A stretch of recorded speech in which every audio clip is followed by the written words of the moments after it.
Deus falar através da sua palavra, no livro de Salmos, capítulo número 66. Aleluia, livro de Salmos, capítulo de número 66.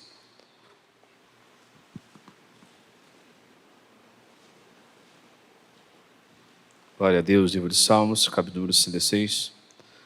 Quero fazer uma leitura responsiva com você. Livro de Salmos, capítulo de número 66. Todos acharam? Aclamem a Deus todas as terras.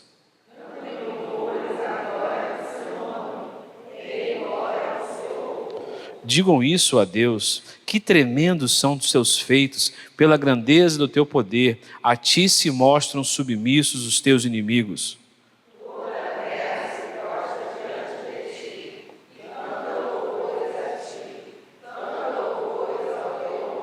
Venham e vejam as obras de Deus, tremendos feitos para com os filhos dos homens.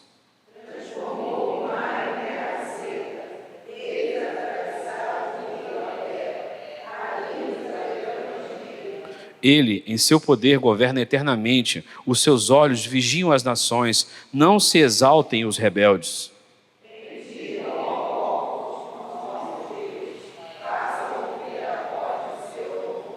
É Ele quem preserva com vida a nossa alma e não permite que resvalem os nossos pés.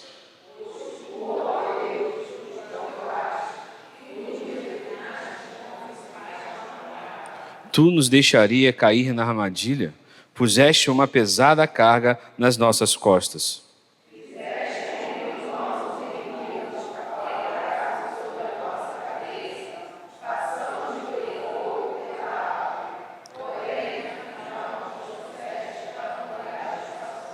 Entrarei na tua casa com holocaustos, a ti pagarei os meus votos.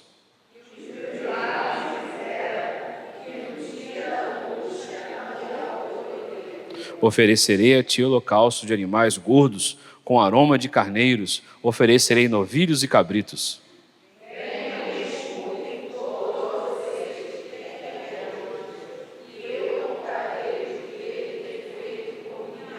A ele clamei com a boca, com a língua o exaltei.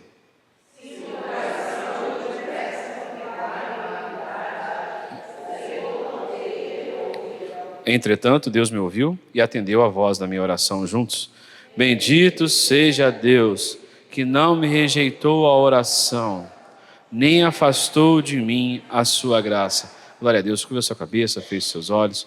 Pai de amor e bondade, chegamos diante da Tua palavra com temor e tremor em nossos corações, ó Pai. Fala a cada um de nós, afine nossos ouvidos à voz do Espírito Santo, ó Pai. Obrigado pela liberdade de culto e pelo acesso que temos à Tua palavra, em o nome de Jesus.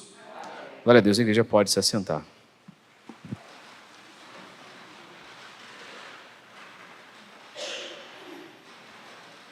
Aleluia. Eu quero que todos vocês aqui, numa enquete entre eu e vocês, sejam bem verdadeiros na pergunta que eu vou fazer para vocês.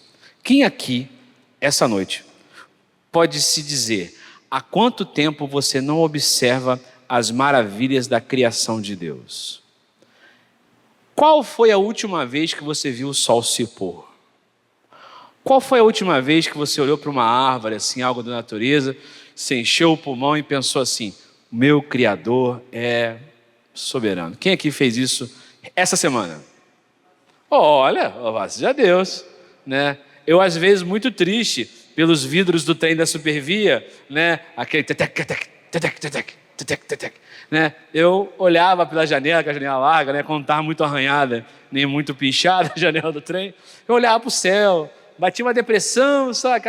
Aquela tristeza no coração, mas eu sempre lembrava da soberania e da graça de Deus. Meu pai, ele gostava muito de canto de pássaros, então ele muitas vezes sabia qual era o pássaro que estava cantando.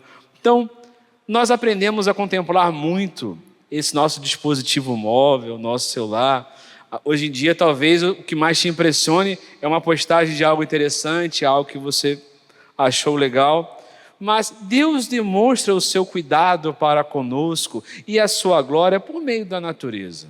Se você parar para observar, existem elementos no nosso ar que, se fosse 0, um pouco fora do alinhamento que é, nós morreríamos em questão, de horas. Então nós vemos que tudo coopera para o bem da nossa existência, do nosso bem-estar. O homem que resolve poluir as coisas, destruir as águas, os mares, mas aos poucos nós perdemos um pouquinho essa habilidade de admirar a natureza. Tinham pessoas que olhavam para o céu e sabiam a hora que ia chover. O canto do... Qual é aquele bicho, aquele inseto que a gente escutava? Cigarra. A cigarra está meio em extinção ultimamente, não está, Jorginho?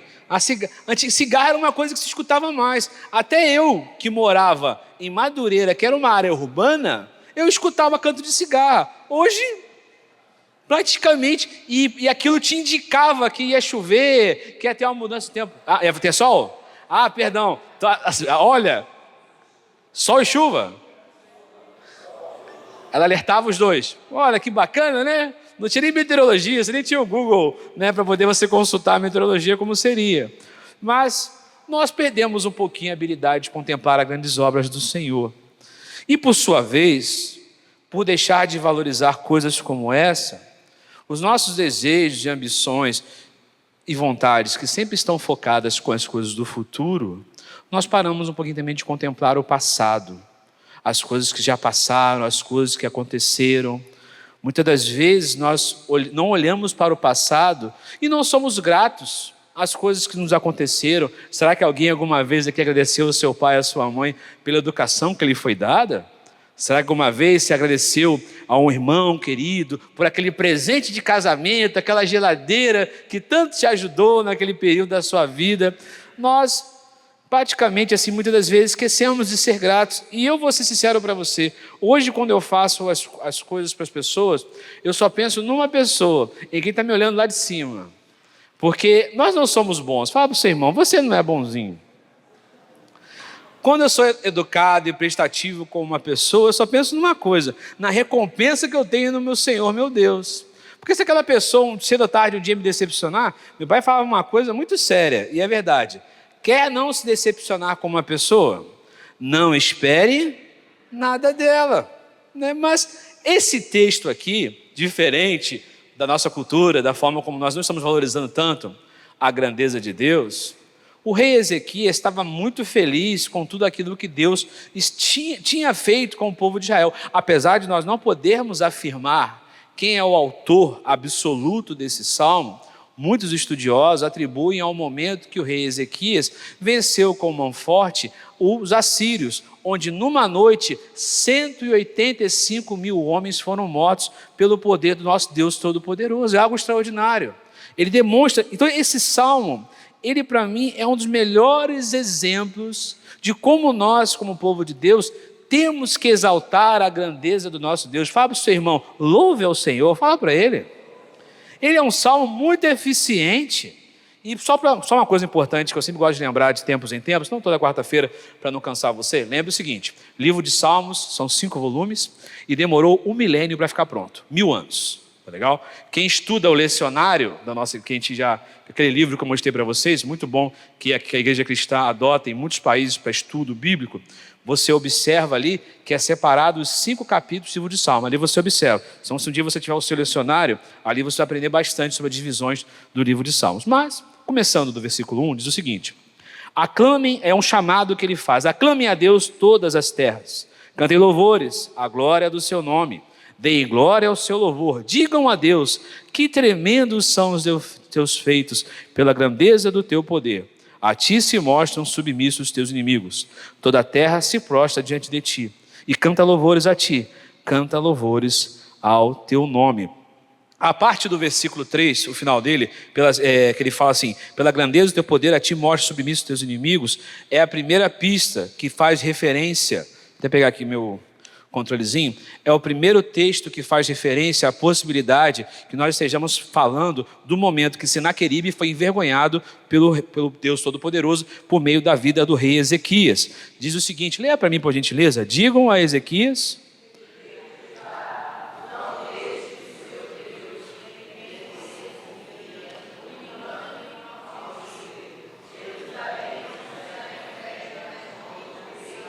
Segura aí. Que atrevimento!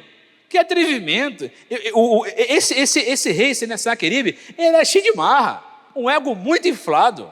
ele chega a transmitir essa mensagem de uma forma intimidadora e insistente. Ele trabalhou o psicológico no povo de Deus de uma forma violenta, mas de Deus não se zomba. Deus nunca vai permitir que o seu ungido seja envergonhado pelos seus inimigos. Quem crê nisso, diga amém. E leia para mim o versículo 11. Você já...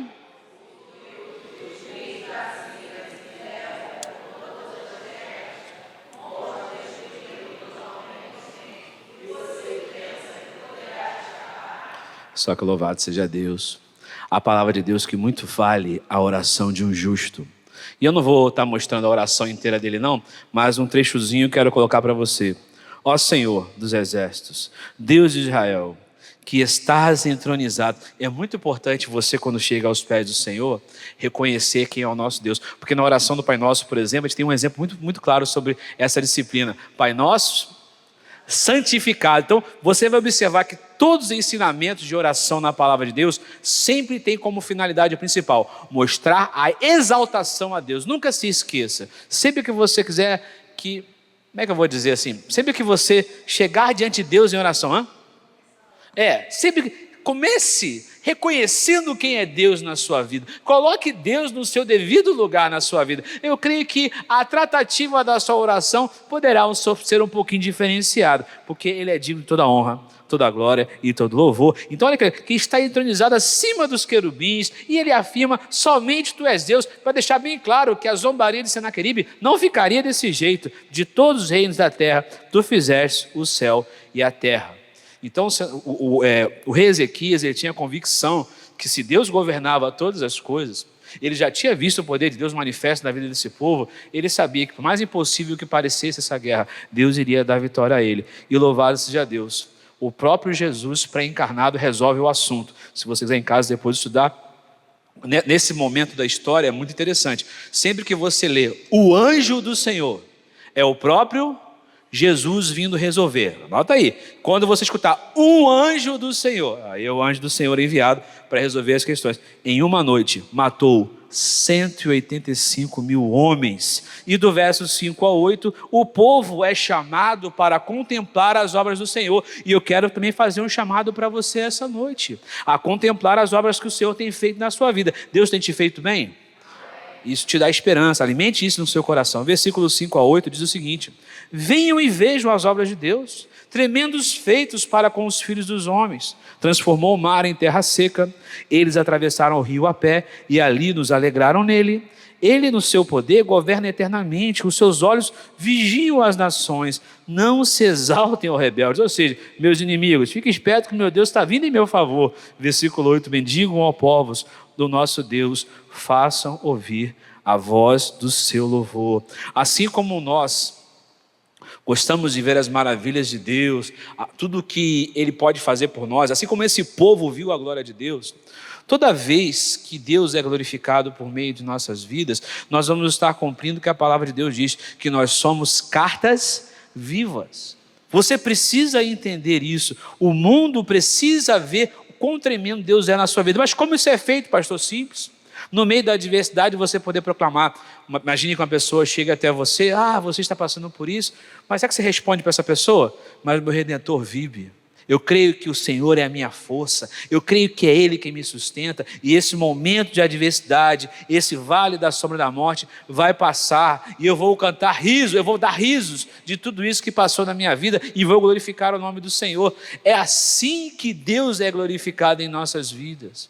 Mas às vezes no momento da adversidade, o que sai dos nossos lábios é murmuração, reclamação. Eu vou ser sério para vocês, eu estou pregando para mim essa noite, porque às vezes existem coisas que roubam a nossa paz e o nosso sono. Você passa por isso às vezes? Tem situações, mas é nessa hora que o nome do Senhor tem que ser glorificado. Porque olha o que vai dizer do versículo 9 ao 12. Existe um motivo pelo qual nós passamos por tribulações. Deus não se diverte com o seu mal não, mas tudo tem um propósito. É Ele que preserva com vida a nossa alma e não permitem que resvalem os nossos pés. Agora olha que bacana, pois tu, ó Deus, nos provaste. Pergunta para o seu irmão, Deus pode estar te colocando à prova. Pergunta, Deus pode estar te colocando à prova. Fala para o seu irmão aí, Deus pode estar te colocando à prova, você não sabe, meu irmão, vigia. Tu nos refinaste como se faz com a prata. E como é que refina a prata? Quem sabe? No fogo. Amém? No fogo. Coisa séria. Tu deixaste cair na armadilha, puseste uma pesada carga nas nossas costas, fizeste que nossos inimigos cavalgassem sobre a nossa cabeça, passamos pelo fogo e pela água, porém, afinal, nos trouxeste para um lugar espaçoso. A igreja que está aqui nesse momento, eu vou ser sério para vocês, sempre que eu leio esse tipo de texto, eu peço de Deus misericórdia. Por quê? Por que, pastor, você pede misericórdia? Porque eu sei que muitas das vezes Deus vai nos colocar de um jeito ou de outro no centro da vontade dEle. E muitas das vezes o nosso coração atrapalha aonde Deus quer nos colocar. E isso cria um receio no meu coração. Porque às vezes nós pecamos com coisas lícitas. Como é que você peca com coisas lícitas? Quando você faz algo certo fora da vontade de Deus. Às vezes você está ajudando uma pessoa que Deus não quer ajudar. Às vezes você está fazendo uma coisa boa, mas não era o momento que Deus queria que você fizesse. É um ato de ansiedade. Então, como pastor, eu sempre peço a Deus, porque eu posso, por exemplo assim, fazer uma reforma na igreja, consertar alguma coisa, mas eu preciso o tempo todo perguntar, Senhor, é da tua vontade de fazer isso agora? Porque às vezes quando você faz as coisas por ansiedade, por aquilo que você quer, aí vem um pedreiro ruim, que estraga, ao invés de consertar, piora a situação que você está, uma coisa que você pensava que ia ajudar na igreja, piora, dificulta mais ainda as questões na igreja. Então por isso que eu tenho esse temor no meu coração, de achar que por mais que as coisas sejam certas, eu não posso sair fazendo as coisas por fazer, porque eu acho que é certo. Eu tenho que fazer o que Deus quer que eu faça naquele momento. Eu creio que dessa forma você sofre muito menos, mas se passares pelo fogo, ele não vai. Tem aquela música, passares pelo fogo não vai te queimar, né? Tem a música boa. Eu preciso entender isso. Olha que extraordinário. Isso que porque o apóstolo Paulo, para mim, é o maior aprendizado que tem para esse tipo de coisa. Porque o próprio apóstolo Paulo chegou um momento da vida dele e falou, ele queria que saísse aquele espinho da carne dele. Quem é que acha que o espinho na carne de Paulo era a visão? Eu acho que era a visão. Quem acha que o espinho na carne dele eram os perturbadores e agitadores que incomodavam ele na cidade que ele ia? Né? Existem muitas vertentes. Ainda tem uma outra possível doença derivada de regiões pantanosas por onde ele andava. É uma terceira vertente que alguns estudiosos falam. Mas Deus chegou para ele e falou, meu amado, a minha graça te basta. Então às vezes, sabe por que a vida é apertada, difícil com você? É porque se Deus der largueza, você sai debaixo das asas dele.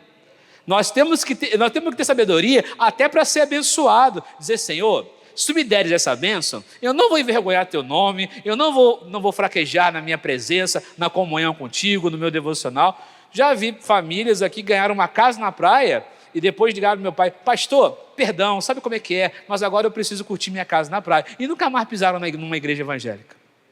Pegaram a bênção e transformaram em... Então, leia para mim. Então ele me disse, a minha graça...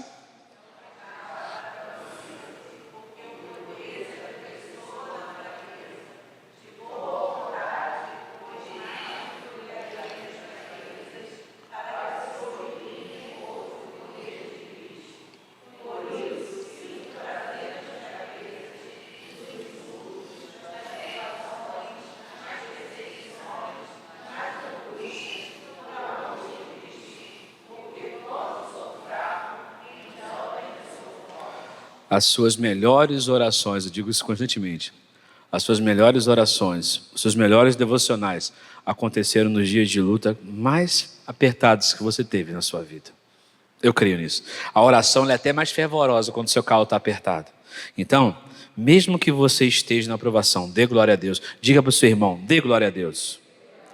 Lembre-se das provocações, né, que Senaqueribe fez contra Ezequias. Parecia o fim. Mas Deus estava no controle de toda aquela situação. E as coisas se acalmaram. Louvado seja Deus. Do verso 13 ao verso 19, é aquele momento de bonança. E é muito bom. Às vezes a paz está tão grande que você até desconfia. Ih, rapaz, está muito calmo aquele vizinho, né? Até a casa estava vazia, agora apareceu um vizinho novo, está tão calmo, a gente está orando, deixa eu continuar calmo aquela casa, né? Mas, às vezes o período da bonança é tão bom, mas... É o momento onde nós podemos colocar nossos votos em práticas. Porque, às vezes, na luta nós fazemos votos de buscar mais a Deus em oração, de buscar mais a Deus por meio da sua palavra, de buscar mais a comunhão com os irmãos. E agora é aquela hora de agradecer a Deus, porque Deus nos concede vitória, amém? O dia da vitória chega. Fala para o seu irmão, o dia da vitória chega. Entrarei na tua casa com holocaustos, a ti pagarei os meus votos, que os meus lábios fizeram, e que no dia da angústia minha boca prometeu. Oferecerei a ti holocaustos de animais gordos, com aroma de carneiro, oferecerei novilhos e cabritos. Venham e escutem, todos vocês que temem a Deus, e eu contarei o que Ele tem feito por minha alma. E a Ele eu clamei com a boca, com a língua eu exaltei. Se no coração eu tivesse contemplado a iniquidade, o Senhor não teria me ouvido. Ou seja, se na hora da adversidade eu estou olhando para o problema, eu tenho que olhar para o tamanho do meu Deus, porque meu Deus é maior que qualquer problema que apareça na minha frente. Entretanto, Deus me ouviu e atendeu a voz da minha oração. Infelizmente, algumas pessoas costumam esquecer do Senhor quando as coisas ficam bem. Nós tínhamos um irmão aqui na igreja, eu acho que ele nem vem mais na igreja aqui porque ele descobriu que eu falei isso numa pregação. Alguém, eu acho que contou para ele que eu falei isso. Mas ele só vinha para a igreja quando ele estava desempregado. Toda vez que ele ficava empregado, ele sumia da igreja. Deixa eu falar uma coisa para você. Ele vivia um ciclo constante com isso.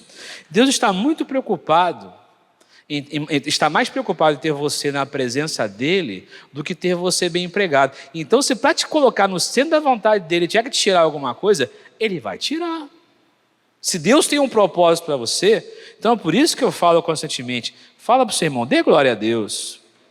Nunca deixe que a bênção que Deus te concede venha te tirar da presença dele, porque durante toda a leitura desse salmo, quem está colocando é a exaltação de um Deus poderoso. 185 mil homens, era uma guerra praticamente perdida para o povo de Israel. E às vezes 185 homens na sua frente é uma dificuldade financeira, é um boleto de um cartão, uma dívida, um empréstimo que você fez, alguma coisa roubando a sua paz, roubando a sua alegria. Uma enfermidade, podem ser 185 homens, mas o anjo do Senhor vai resolver isso em nome de Jesus, eu creio. Eu creio no poder de Deus para resolver esse tipo de coisa, mas nós não podemos ter essa falta de memória espiritual das grandezas que Deus já fez na nossa vida e que tem que trazer certeza do meu coração que Ele vai continuar fazendo maravilhas. Ele é bondoso, Ele não faz acepção de pessoas. E quando chega ao versículo 20, tem uma música assim, ó: bendito seja Deus, que não me rejeita a oração, nem afasta de mim a sua graça. Não é isso? E eu gosto muito do versículo 20, você me lembra esse cântico: bendito seja Deus que não rejeitou a minha oração, nem afastou de mim a sua graça. Quando a aprovação chegar, lembre, Deus está com os ouvidos atentos à oração do justo. Mas o justo que reconhece a sua grandeza, não a grandeza do problema. O problema pode ser grande, pode estar ofuscando até mesmo as suas convicções, porque é muito fácil dar glória a Deus quando está tudo bem, quando tem dinheiro na conta bancária. Mas será que eu posso dar uma glória a Deus muito forte quando está me faltando alguma coisa? Quando eu estou enfrentando alguma adversidade? Antes de murmurar, antes de reclamar de alguma situação que você esteja passando. Ezequias não reclamou na oração dele. Ele chegou e falou: olha, está tudo sob o domínio das tuas mãos. Em resumo, é isso que o rei Ezequias fez. Olha, tu governas sobre tudo, tu és poderoso, tu já fez coisas extraordinárias antes. É por isso que a Bíblia fala: quero trazer a memória o que me dá esperança, para momentos como esse. Ele viu a glória, ele viu a graça de Deus, olha como tu és tremendo. Então, antes de murmurar, lembra quem é o seu Deus. Antes de entrar em aflição no seu coração, lembra quem é seu Deus, lembra que Ele já fez antes na sua vida e vai continuar fazendo. Ele não vai te deixar de te amar de noite por dia, não, mas Ele quer ser louvado. Ele quer ser engrandecido por meio disso. Eu acho que esse salmo é um excelente exemplo de como a nossa oração pode se tornar mais eficaz quando nós reconhecemos a grandeza do nosso Deus. Então, sua vida seja o testemunho de vitória. Cumpra seus votos com Deus, faça, ponha à prova. A Bíblia fala: provai e vede. Eu dizia no momento de dízimos e ofertas isso essa noite. E eu creio que Deus poderá fazer maravilhas. O que é, às vezes, o nosso problema, em comparação aos 185 mil homens que Deus deu cabo para que o povo de Deus tivesse livramento. E olha que o povo de Deus era um povo vacilão demais. Aqui às vezes a gente pensa, Deus não vai abençoar porque eu não sou isso tudo. Deus gosta dessas pessoas que se reconhecem limitadas, que se reconhecem como não são isso tudo, para que por meio da nossa fraqueza o poder dele possa ser aperfeiçoado. Você crê nisso? Curva a sua cabeça e feche seus olhos. Bendito seja o nosso Deus que não rejeita o clamor.